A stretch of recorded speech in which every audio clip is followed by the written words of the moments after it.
तु सर्वसिद्धे ध्रुवमचलमणोवमं गदिं पते वोच्छामि समय पाहुड मीणमो सुद केवली भणिदम् नमः समय साराय स्वानुभूत्या चकासते चित्स्वभावाय भावाय सर्वभावान्तरच्छिदे अनन्तधर्मणस्तत्त्वं पश्यन्ति प्रत्यगात्मनः अनेकान्तमयी मूर्तिर्नित्यमेव प्रकाशिताम्। नौजवानों,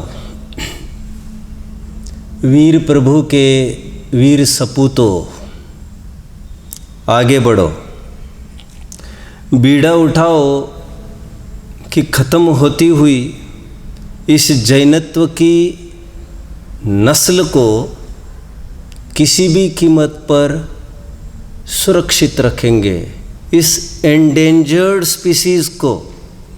नहीं तो यकीन मानना कल के नक्शे में जैनत्व ये सेक्ट ही ख़त्म हो जाएगा।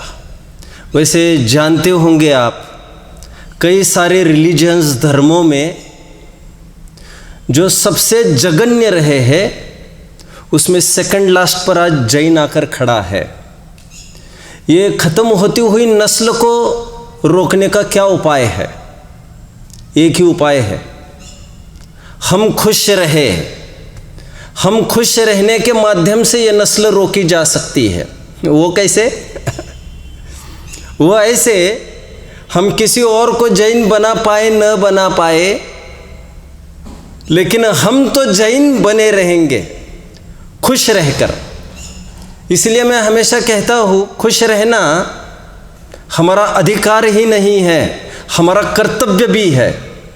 अधिकार मतलब कर सकते हैं को अधिकार कहते हैं, और कर्तव्य करना चाहिए को कर्तव्य कहते हैं।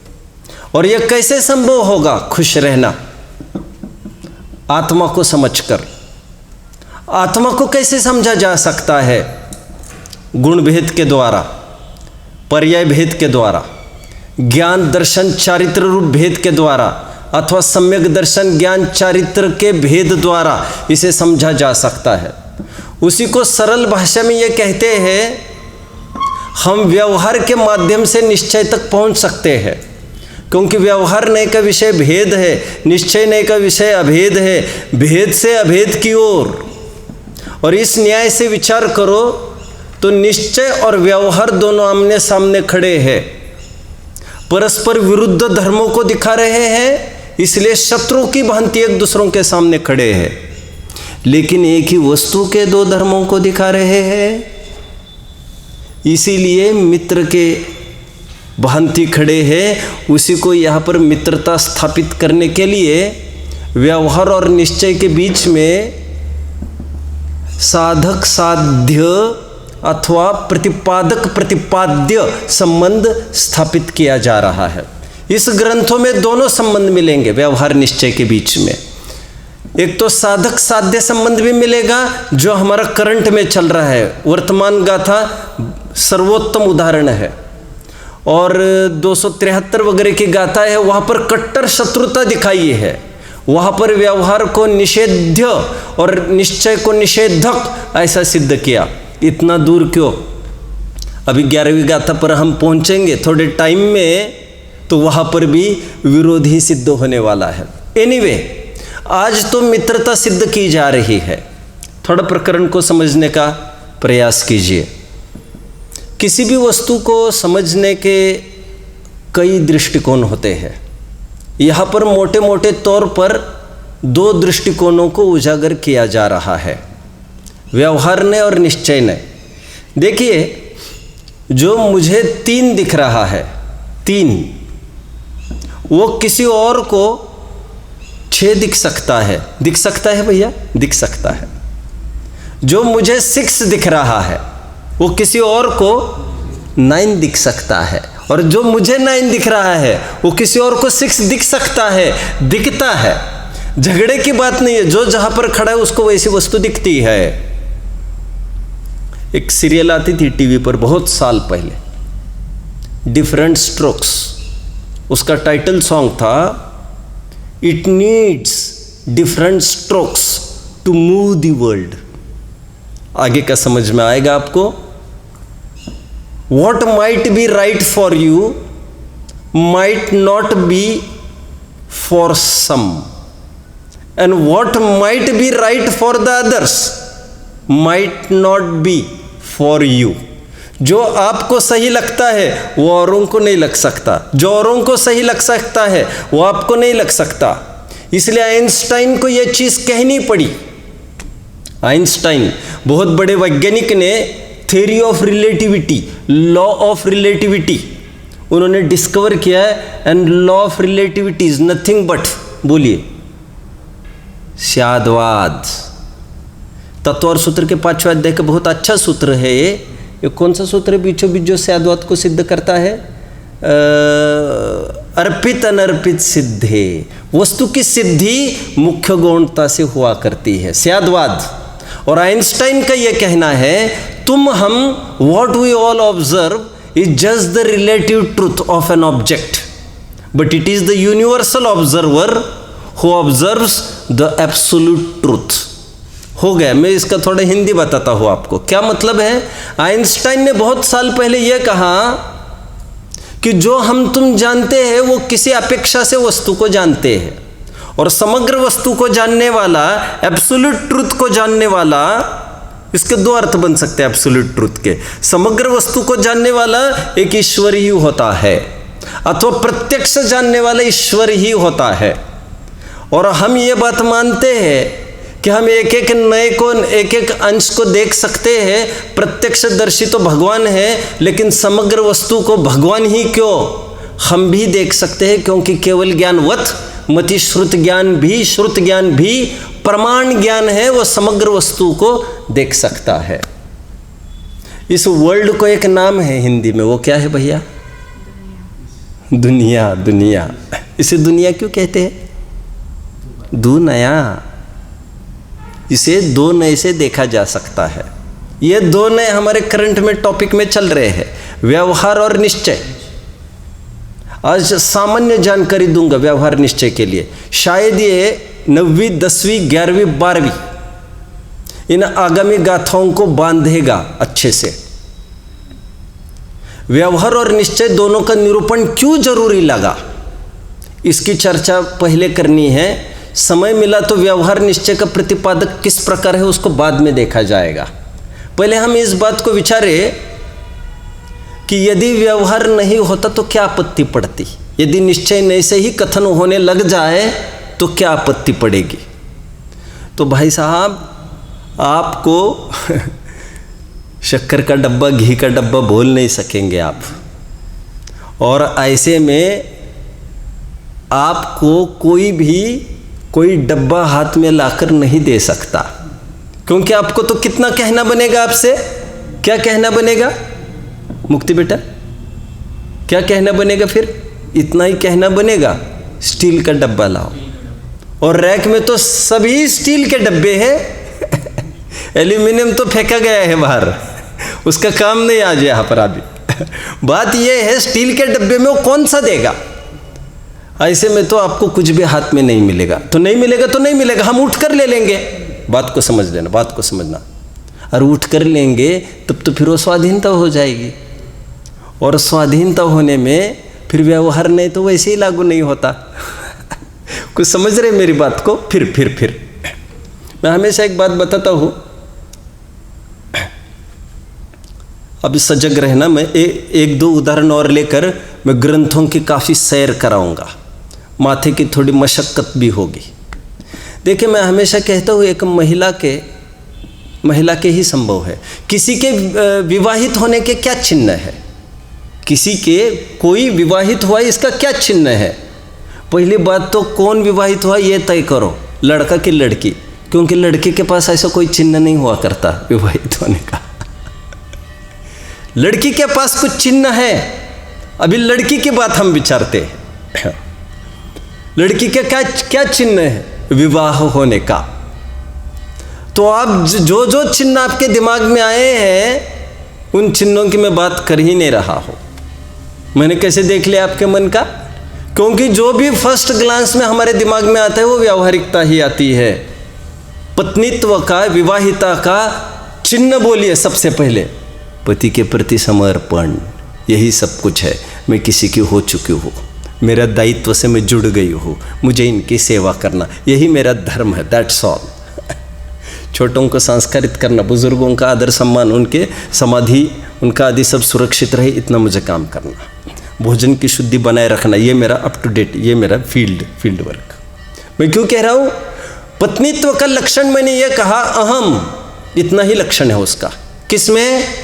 उस महापुरुष में, परमेश्वर में, पति में, पति परमेश्वर की परंपरा, उसमें अहम स्थापित करना, यही लक्षण है।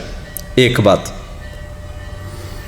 ये लक्षण तो ठीक है, ठीक है, अरे यही लक्षण चाहिए, नहीं तो कुछ नहीं काम निकलता। वो तो ठीक है भैया, लेकिन घर में ही रहती, बाहर नहीं निकलती तो इसी से काम निकल आता।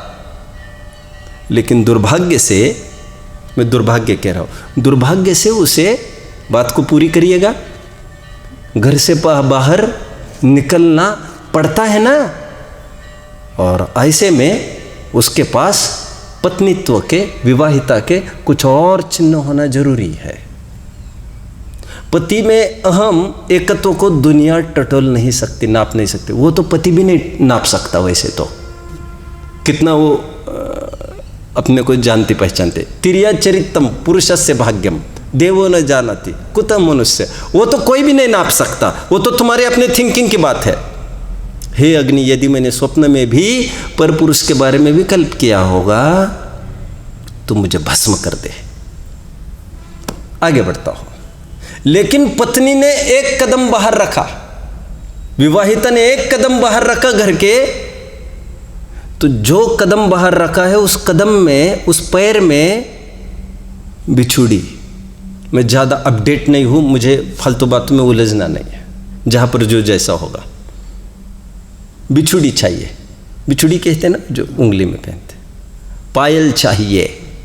जहाँ पर जो होगा मुझे उसमें मगजमारी नहीं करनी है, मुझे मेरा प्रकरण भी तो बताना है। हाथ बाहर निकलेंगे तो खाली हाथ नहीं निकलेंगे, यहाँ पर कुछ चाहिए, यहाँ पर कुछ चाहिए, यहाँ पर सब। ये जो चाहिए सब क्यों चाहिए? जब हमारे एकत्व है हमारे पति के साथ, हमें और किसी की क्या बोल रही है? हमें क्या हमें किसी की चिंता नहीं। जो तुम बोल रही हो, तुम जानती हो जिस मोहल्ले से अभी गुजरने वाली हो वहां पर सब नालायक लोग बैठे हैं।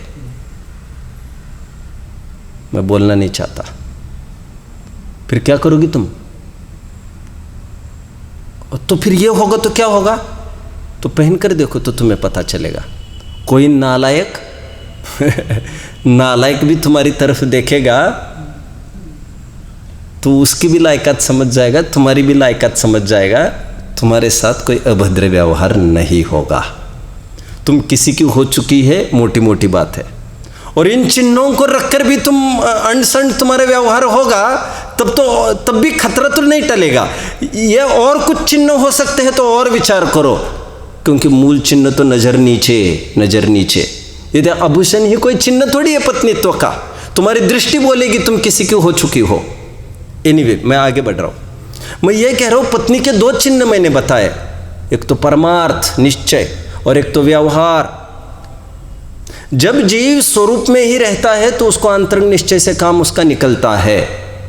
लेकिन दुर्भाग्य से, इसलिए दुर्भाग्य शब्द का प्रयोग हुआ था, दुर्भाग्य से यदि उसको अपने घर से बाहर निकलना पड़ा, घर से बाहर निकलना, I think you are getting, मतलब निज घर बिना विश्राम नाहि, मुक्ति पूरी है मेरा धाम। शुद्धात्म है, अपने घर से बाहर निकले तो बाहर सब संकट है। भूख लगी है, अच्छा भूख लगी है तुम्हें, देखो ये चीज़ भक्ष्य है, ये टाइम ठीक है, अभी दिन बस खड़ा ही है, अभी दिन उगा ही है, you will have to wait for अंतर्मुहूर्त, और भी रुकना पड़ेगा तुम्हें।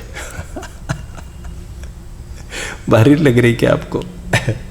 लाटी संहिता में रात्रि भोजन त्याग का प्रकरण चल रहा है, और लाटी संहिताकार का ये साफ साफ ये कहना है कि सूर्यास्त के एक अंतर्मुहूर्त पहले सब वाइंड अप होना चाहिए, क्योंकि उस अंतर्मुहूर्त पहले यदि अंतर्मुहूर्त में कुछ लिया जाए तो वह अतिचार है रात्रि भोजन त्याग संबंधी। माइंड वेल, अंतर्मुहूर्त पहले की बात कर रहे हैं, इसलिए मैंने अभी ये सब बात कही। भूख लगी है तो कब खाना, कितना खाना, क्या खाना, इसका प्रॉपर तुम्हारे पास एक मेन्यू कार्ड आएगा, उससे डिसाइड करना। सब मुझे ऐसा धंधा करना है, उसका भी एक कार्ड छपेगा। सब ये इतनी मगजमारी, स्वभाव से बाहर निकलने पर इतना करना पड़ेगा, और यदि ये नहीं करोगे तो दलदल हलाहल में जाकर पटके जाओगे। फिर व्यवहार का आश्रय नहीं करोगे, आश्रय मतलब तत्पुरता, उसमें प्रवृत्ति नहीं करोगे तो तुम गए, फिर ना यहाँ के रहोगे ना वहाँ के रहोगे। और व्यवहार में प्रवृत्ति इसीलिए करना है ताकि थोड़ी देर बाद अंदर जाने के अवसर बरकरार रहे हमारे। समझ रहे हैं मेरी बात को आप सब? निश्चय व्यवहार को थोड़ा सा मैं बता रहा हूँ, मैं दो पक्षों को पहले विचार कर रहा हूँ। यदि व्यवहार हटाया जाए और केवल निश्चय पक्ष रखा जाए तो क्या आपत्ति आएगी? मैंने पहली आपत्ति कही, ऐसा तो आप डब्बा भी नहीं मांग सकोगे। और यदि आपका कहना है मांगेंगे नहीं, स्वयं उठेंगे, तो इसी को स्वाधीनता कहते। फिर जब पराधीनता है तभी व्यवहार का काम होता है, और बोलना, चालना, खाना, पाना, यह सब पराधीनता है। आप समझिए, आत्मस्वरूप में रहना ही केवल स्वाधीनता है, और बस की नहीं है, क्योंकि 48 मिनट में ऐसी स्वाधीनता हो जाए तब तो फिर केवल ज्ञान की प्राप्ति हो जाए, फिर वो भगवान हो जाता है आदमी। आगे बढ़ते हैं। मैं कुछ परिभाषाएं पूछूंगा, मैं आपसे अपेक्षित रखूंगा आप कुछ बोले, नहीं बोले तो मैं तो हूँ। व्रत की परिभाषा क्या है बेटा? हाँ प्लीज। निशल्य व्रति, अच्छा वेरी गुड। शल्य नहीं पालना, मिथ्या माया निदान शल्य नहीं पालना। वैसे व्रत की परिभाषा वैसे और तत्वर सूत्र में 5 पाप से विरक्ति को व्रत कहते हैं। 5 पाप, हिंसा नृत्य ब्रह्म परिग्रहेभ्यो विरतिर व्रतम। अभी व्रत की परिभाषा को हम कोर्ट में लेके जाते हैं। व्रत की परिभाषा आपने ये ली, ठीक है, ओके। मतलब व्रत की परिभाषा में उभर कर एक बात आई आपके कहने में, पाप का त्याग। ध्यान रखना,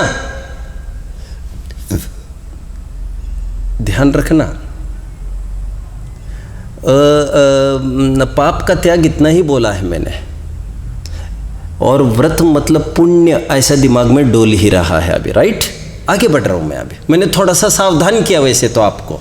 समिति का मतलब क्या है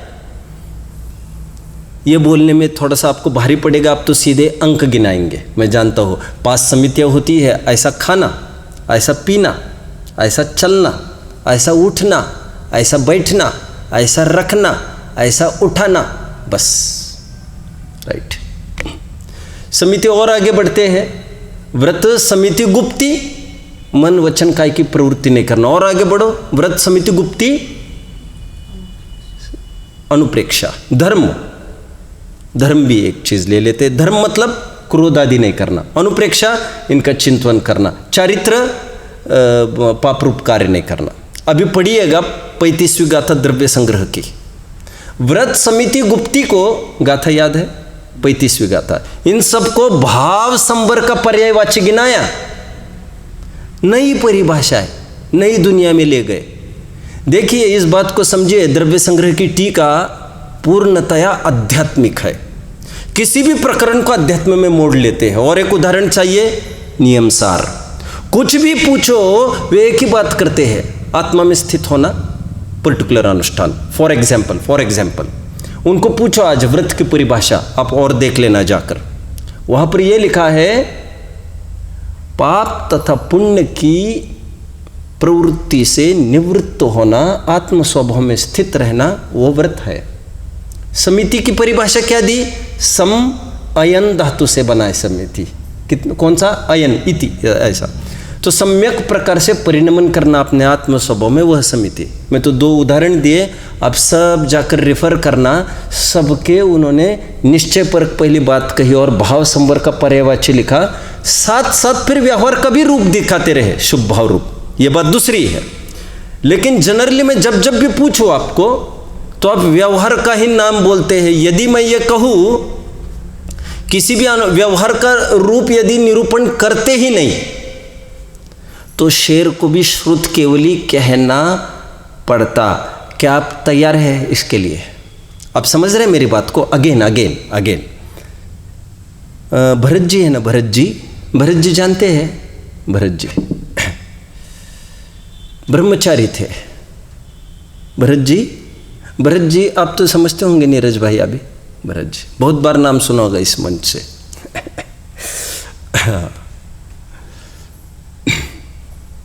भरत जी ब्रह्मचारी थे। आप इस बात को मानते हैं? भरत जी ब्रह्मचारी थे, इस बात को कोई स्वीकार करेगा? 96,000 रानियां रखने वाला, इसको कोई भी ब्रह्मचारी मानेगा क्या, कहेगा क्या? उसका लोक व्यवहार नहीं हो सकता। मैं 2 बातें रख रहा हूं आपके सामने। एक तरफ भरत चक्रवर्ती है 96,000 रानियों का पति, और एक तरफ द्रव्यलिंगी मुनि है। कहते समय कह रहा हूं मैं, द्रव्यलिंगी मतलब पहले गुणस्थान वाले द्रव्यलिंगी मुनि। वैसे आप जानते हैं 4, 5 गुणस्थानवर्ती मुनियों को भी द्रव्यलिंगी कहते हैं। आगे बढ़ना है मुझे। पहले गुणस्थानवर्ती मिथ्या दृष्टि मुनि है, जिस पर कैसा भी उपसर्ग आ जाए, स्त्री परिशह हो जाए और महिलाएं कितनी ही प्रवृत्त करे उनको, और फिर भी उनको विकार नहीं हो सकता। ऐसे मुनि है एक तरफ, और एक तरफ भरत जी है। लोक व्यवहार में ब्रह्मचारी किसको कहा जाता है? लोक व्यवहार में मुनि को कहा जाएगा, भले ही वह मिथ्या दृष्टि हो। मैं इतना क्यों बता रहा हूं? व्यवहार की ताकत देखिए। लोक में तपस्वी किसको कहा जाता है? अच्छा, त्यागी किसको कहा जाता है? त्यागी जी पधारे हैं। त्यागी जी मतलब कौन? भरत जी पधार रहे ऐसा कोई स्वप्न में सोचता है? सब त्यागी तो वो है, उत्तम त्यागी उन्होंने।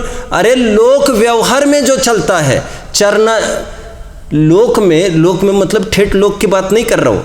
आदान प्रदान जो उपचार होता है वो चरणान योग की तरफ से ही होता है।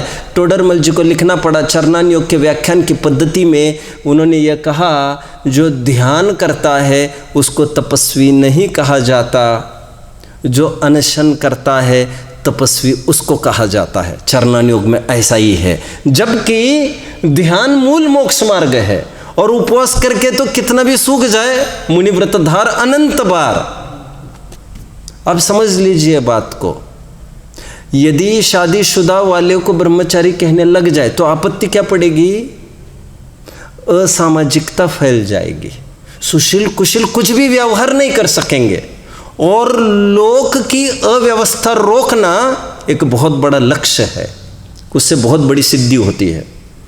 एक बात ये हुई, ये जो पक्ष मैंने इतना कहा वो कौन सा पक्ष था? यदि व्यवहार को उखाड़ दे और केवल निश्चय का ही निरूपण करे। स्वाध्याय क्या है? सब आत्मा। अभी हम स्वाध्याय कर रहे थे, अभी हम प्रायश्चित कर रहे थे। अभी स्वाध्याय प्रायश्चित मतलब कोई ये नहीं, हम आत्मा का अनुभव कर रहे थे तो हम ये कर रहे थे। तो हरेक की परिभाषा यदि हम आत्मा के अनुभव की तरफ से लगाने लग जाए, व्यवहार उड़ाने लग जाए, तो कुछ भी व्यवहार संगत नहीं बैठेगा।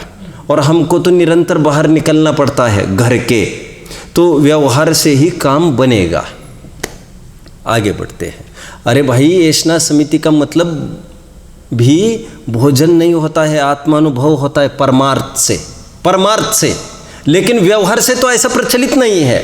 व्यवहार को उड़ा देने से बहुत खतरा खड़ा है। अब दूसरे पक्ष की ओर बढ़ते। कौन सा पक्ष की ओर बढ़ना है? यदि व्यवहार ही मुख्य किया जाए और निश्चय को उड़ाया ही जाए तो क्या आपत्ति पड़ेगी? आपत्ति ये पड़ेगी, ये जितने भी अनुष्ठान कहे थे, व्रत समिति गुप्ती, तो देव पूजा गुरुपास्थि स्वाध्याय संयम तप, वो काय के लिए थे सब? ये तो सब साधन थे आत्मा का परिचय कराने के लिए। और वही काम नहीं बनेगा। एक प्रसिद्ध उदाहरण, दुकान से निकले, ये पूरी जो बाजार है, पूरा हाट है, ये काय की दुकानें हैं?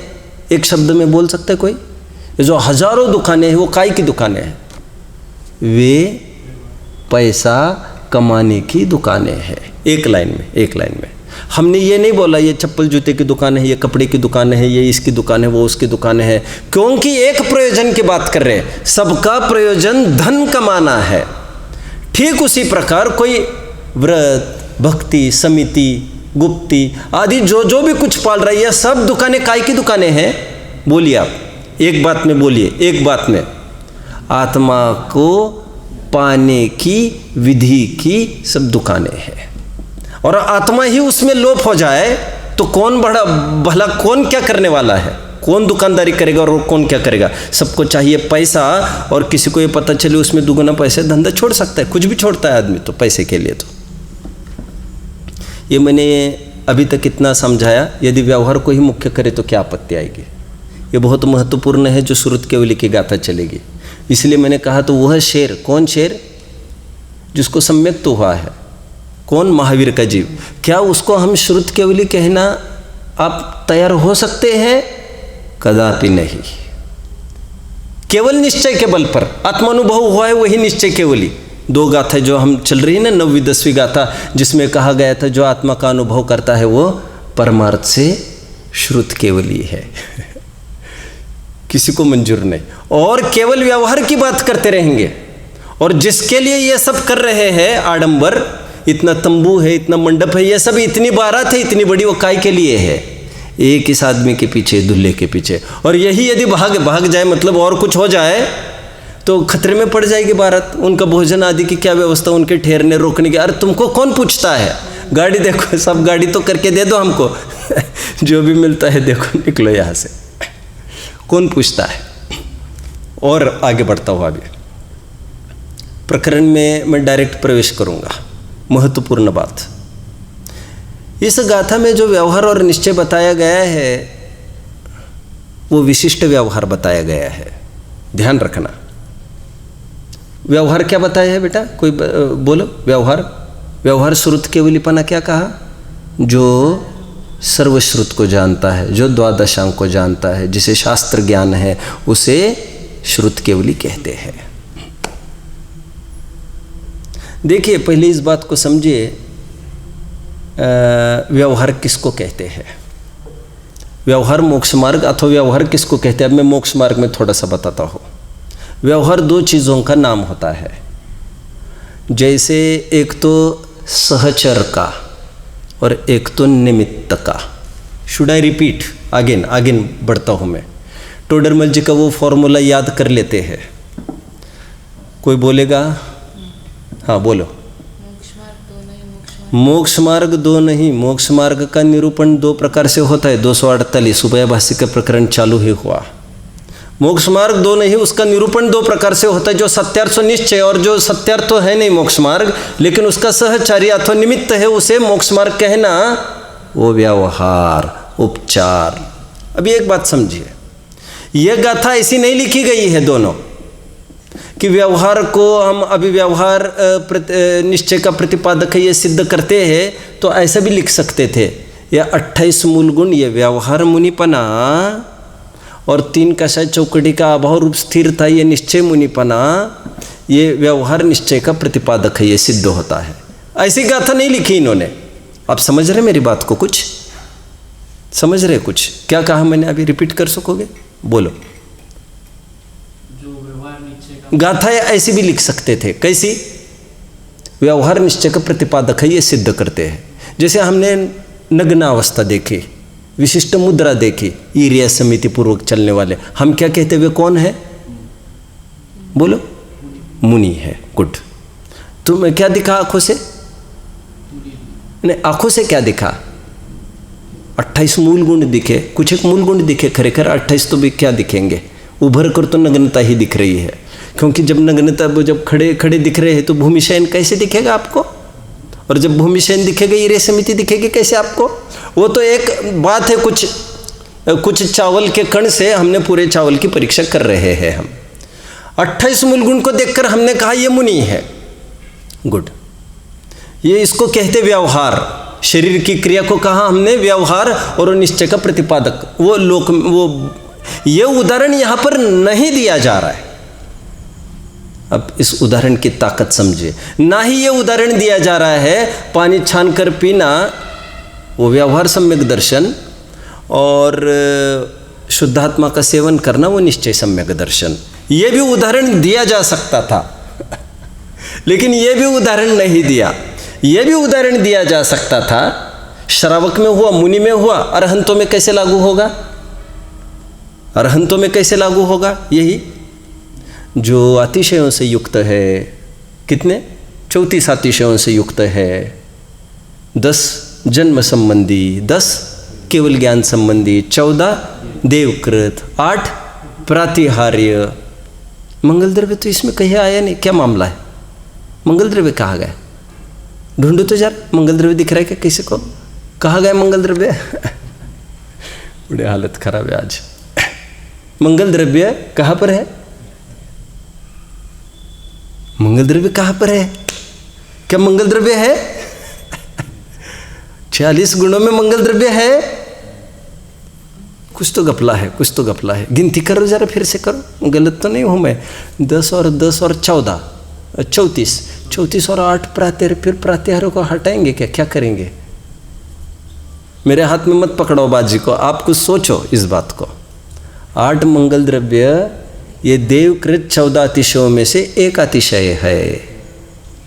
इन्हीं पे मैं इसलिए तो कह रहा हूँ, ये सब हिल रही है बहुत जोर से नींव। घर कब गिरेगा? अरे खड़ा भी हुआ है कि चले। ये भी उदाहरण दिया जा सकता। तो कौन सा?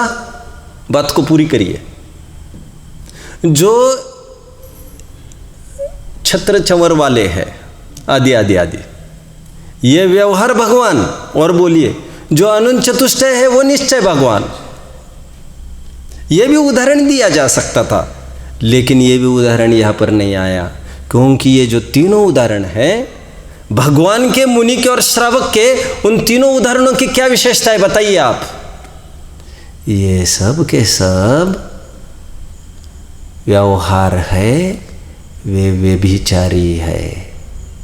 अर्थात वो निश्चय का प्रतिपादन कर भी सकते हैं, नहीं भी कर सकते हैं। निश्चय अंदर में हो भी सकता है अथवा नहीं भी हो सकता है। अंदर का माल पूरा खोखला हो, ऐसा भी हो सकता है। वो प्रतिपादन कराएंगे ही कराएंगे, जरूरी नहीं, जरूरी नहीं। इसलिए मैंने कहा आपको, निमित्त शरीर की तरफ से जितना परिचय कराया जा रहा है, जैसे मैंने कहा मुनि का उदाहरण ले, इसी क्रम से आगे बढ़ता हो। बाहर में नग्न भेष है, 28 मूल गुण है, हूबहू सब। मैं द्रव्यलिंगी की अभी बात कर रहा था। अंदर में मुनिपना नहीं हो, अनंतानुबंधी का उदय हो। आप समझ रहे मेरी बात को? केस 1, केस 2 पे आइए। 8 मूल गुण का पालन बाहर दिख रहा है, अनछने पानी का प्रयोग नहीं करना, आदि आदि। बाहर में सम्यक तो क्या चीज है पता नहीं। ऐसा हो सकता है? जरूर हो सकता है, क्योंकि चरणान योग के सम्यक दृष्टि द्रव्यान योग की सम्यक दृष्टि से सैकड़ों नहीं हजारों गुना ज्यादा है। हजारों। ये कोई ऐसा नहीं है कि पुस्तक की बात कर रहा हो और सर्च करना चाहिए। चरणान योग के सम्यक दृष्टि कितने हैं? द्रव्यान योग के सम्यक दृष्टि से हजारों गुना ज़्यादा है। और फिर मैं कभी कभी ये भी कहता हूँ, और कर्णान योग की सम्यक दृष्टि से द्रव्यान योग की सम्यक दृष्टि भी हजारों गुना ज़्यादा है। टोडरमल जी की भाषा में 265 पेज। इस समय में प्रतीति है, इस समय में नहीं है, ऐसा तो केवल ही जानते हैं। समय समय का सूक्ष्म परिणाम का ज्ञान भगवान ही जानते हैं। एनीवे आगे बढ़ते हैं। भगवान में कैसे घटित होगा? भगवान में भी घटित होगा ये व्यभिचार। व्यभिचार मतलब अतिव्याप्ति दोष। ये दोष घटित होगा भगवान में। भैया आपको क्या लग रहा है? आप समझ रहे मेरी बात को? जो मुनिपना और श्रावकपना में मैंने दिखाया, व्याप्ति बैठना जरूरी, बोलिए बात को पूरी करिए। व्याप्ति बैठना जरूरी नहीं है, नहीं है। अंदर में हो तो नहीं भी हो वो चीज। भगवान में भी ऐसा लागू हो सकता है? जी हाँ, लागू हो सकता है। उनका आकाश में गमन करना, चिड़ियों का भी पाया जाता है। ये सब ताम झाम है, ये व्यंतर आदि भी सब कर सकते हैं। ये सब बातें हो सकता है, हो सकता है, सब हो सकता है। अरे आदमी को अपॉइंट करो तो वो चवल ढोर सकता है रोज तुम्हारे 2-5 64 ढोर सकता है। लेकिन वे उदाहरण नहीं दिए यहाँ पर, वो व्यवहार नहीं दिया जा रहा है। जो निश्चय का प्रतिपादन कर भी सकता है तो नहीं भी कर सकता है, पॉसिबिलिटी की बात नहीं, वह व्यवहार की बात है जो निश्चय का प्रतिपादन करता ही करता है, वो उदाहरण दिया जा रहा है। बात को समझिए, गेटिंग, समझिए। देखो मैं अभी एक बोला था टोडरमल जी का, मोक्ष मार्ग 2 ने उसका निरूपण 2 प्रकार से है। शरीर की क्रियाएं जो है ना, उसको निमित्त संज्ञा मिली, और सहचर किसको कहते हैं? जो साथ साथ चलता है, फिर से। मुनि को खड़ा करो दिमाग में, द्रव्यलिंगी मुनि है कोई, पहले गुणस्थानवर्ती, देखम देखी दीक्षा ली, 4000 जनों में से किसी को खड़ा कर सकते हैं आप। 4000 जनों ने दीक्षा ली थी आदिनाथ मुनि के साथ। अब जानते हैं बाहर से कैसे है? पहले 2 दिन की मैं बात कर रहा हूँ, 2-5 दिन की। अभी 6 महीने के बाद तो गड़बड़ चालू हो गई, मेरे उसकी तरफ संकेत नहीं है। बाहर से कैसे उनकी फोटोग्राफी ले लीजिए फटाफट, कैसे लग रहे हैं? आदिनाथ में और इनमें कितना अंतर दिख रहा है? कुछ भी अंतर नहीं दिख रहा है। ठीक है, लोग आकर इनको भी नमस्कार कर रहे हैं और इनको भी नमस्कार कर रहे हैं। आगे बढ़ना है मुझे, आगे बढ़ता हूं। दोनों को समान मान रहे लोग। अब मैं 4000 की बात कर रहा हूं, लेकिन मैं इनकी बात नहीं कर रहा हूं। 4000 में एक जन कौन है? 4000 में एक जन कौन है? नहीं, आदिनाथ भगवान तो अलग, वो तो वो पार्टी में है ही नहीं, वो तो अपने अकेले ही है। वे तो इनके साथ उनका संबंध है। 4000 जन में एक और जन है, कौन है?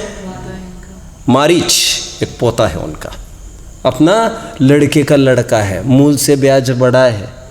पोते के प्रति सबको बहुत आकर्षण होता है। बच्चे से तो क्या उम्मीद पूरी की जा सकती है? या अभी पोते ही हमारे काम में आएंगे? अभी तुमने कहाँ देखा है? वो कहाँ देखा है? वो तो छोटे, जो छोटे हैं उन्हीं पर उम्मीदें टिकी रहती है। आगे बढ़ते हैं। ये फिल्म पहली बनाई है हमने, ये मुनि है, शरीर की क्रिया सेम। अभी मान के चलिए वे भटक गए, जो भी हुआ, और उनको पता चला, इंद्रों ने आकर उनको समझाया मतलब अच्छे से समझाए, तुम गड़बड़ करोगे तो हम तुमको दंड देंगे। गृहस्थ अवस्था में जाओ, तुम जो दिखे सो करो वहाँ पर, लेकिन यहाँ पर इस हालत में ऐसा नहीं करोगे। मुनि अवस्था में अब रैंप पर देख लेना, ऊपर जो मंगलायतन में है। फिर उन्होंने समझाया। अब जानते हैं इन 4000 के साथ क्या हुआ? फिर 4000 के साथ क्या हुआ कुछ जानते हैं आप? नहीं जानते। जब आदिनाथ भगवान को केवल ज्ञान की प्राप्ति हुई और उनकी देशना खिरी, ये सभी जन वहाँ पर पहुँचे थे 4000, और 4000 में से 3999 काम कर लिया वहाँ पर। स्लाइड 2 एक जन बचा है साहब, वो अभी सुधरा नहीं है। ये वही है, घर का लड़का है अपने घर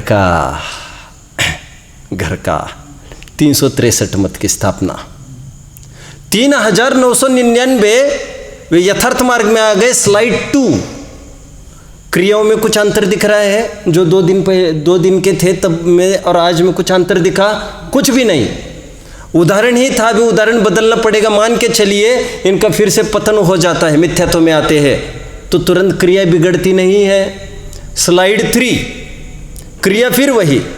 इसका मतलब शुद्ध भाव के पहले भी हो सकते, शुद्ध भाव के साथ हो सकते, शुद्ध भाव के बाद हो सकते। इसीलिए शरीर की क्रिया को कहते हैं निमित्त। उपचार मोक्ष मार्ग परमार्थ का प्रतिपादक हो ही हो जरूरी नहीं है। आगे बढ़ते हैं। इसलिए इसके 3 नाम होंगे, पूर्वचर, सहचर, उत्तरचर। लेकिन अभी दूसरी बात करते हैं हम। 3 कषाय चौकड़ी का अनुदय हुआ मुनि के। कितने? तीन कषा चौकड़ी का उतनी क्या हुई? शुद्धि हुई, विशुद्धि हुई। उन तीन कषा चौकड़ी के अनुदय के साथ साथ बोलिए, मुनिराज को भी बोलिए, जली जेवरी समान संज्वलन कषा चौकड़ी का उदय है। उदाहरण क्या आया? पानी में खींची हुई रेखा के समान, ऐसा उदाहरण आया। ये तो क्रोध के लिए आया, मान माया लोभ के लिए और उदाहरण आए, देखना चाहिए। अभी देखना समझने की बात यह है, तीन कषा चौकड़ी का अनुदय और उसके साथ साथ एक कषा चौकड़ी का उदय। ये जो एक कषा चौकड़ी के उदय को लेकर जो शुभ भाव होता है, इसको कहते हैं सहचर, और ये नियामक रूप से मुनि के साथ रहता ही है। मतलब तीन कषा चौकड़ी का अनुदय होगा तो एक कषा चौकड़ी का उदय पाया जाएगा, अथवा एक कषा चौकड़ी का उदय होगा तो तीन कषा चौकड़ी का अनुदय पाया जाएगा। इसलिए ये जो सहचर वाला मोक्ष मार्ग है ना, ये अतिव्याप्ति अव्याप्ति दोष से दूषित नहीं है, इसमें व्यभिचार नहीं आता है। यह मोक्ष मार्ग वैसे तो नियामक है, नियामक, लेकिन उसको व्यवहार क्यों कहा जा रहा है? फिर व्यवहार इसलिए क्योंकि वो शुभ भाव है, आश्रय उसका नहीं लेना है। कितने जन फॉलो कर रहे हैं मेरी बात को? अब फॉलो कर रहे हैं मेरी बात को? थोड़ा कठिन तो लग रहा होगा, टर्म्स आपको कितने पता है पता नहीं है मुझे। भाई साहब आगे बढ़ना है, क्लियर? मुझे इतना सब कहकर क्या कहना है?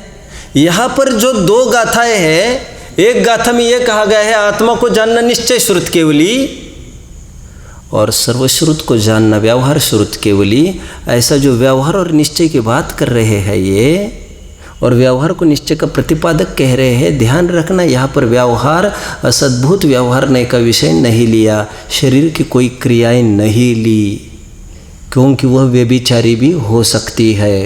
ये जो सहचर की बात थी, जो नियामक रूप से साथ साथ होता ही होता है, बात उसके लिए जा रही है, तभी तो वो निश्चय को प्रसिद्ध कराएगा गारंटी से। आप समझ रही हो बेटा? थोड़ा समझ रही हो कि पूरा समझ रही हो? मैं अच्छे से बताता हूँ। अभी व्यवहार श्रुत केवलीपना जिनमें पाया जाता है, द्वादशांक ज्ञान, इस व्यवहार की दिशा से देखिए, आपको अंदर में आत्मानुभव दिखेगा ही दिखेगा। लेकिन और एक बात समझना, और एक बात समझना, पलटकर व्याप्ति नहीं लगने वाली है। जैसे अभी मुनिराज के तीन कषा चौकड़ी का अनुदय, एक कषा चौकड़ी का उदय, ये व्याप्ति पलट कर लग रही थी। जिनके ये है उनके ये है, और जिनके ये है उनके ये है, दो तरफी व्याप्ति थी। ध्यान रखना, श्रुत केवली में ऐसा नहीं है। बाहर में द्वादशांक का ज्ञान होगा तो अंदर में आत्मा का ज्ञान होगा ही होगा। Rule rule rule. जाते जाते और एक बात, क्या आप जानते हैं मिथ्या दृष्टि कितना ज्ञान कर सकता है? आपको क्या लग रहा है? मिथ्या दृष्टि, दो बातें इसमें, यदि मिथ्या दृष्टि अभव्य हो तो 11 अंग के ऊपर नहीं जा सकता। 11 अंग 9 पूर्व का जो उल्लेख आता है वह भव्यों की अपेक्षा आता है। और एक बात, आजकल में ही बार बार प्रश्न आ रहे थे, ये जिनको इसका ज्ञान हो जाता है,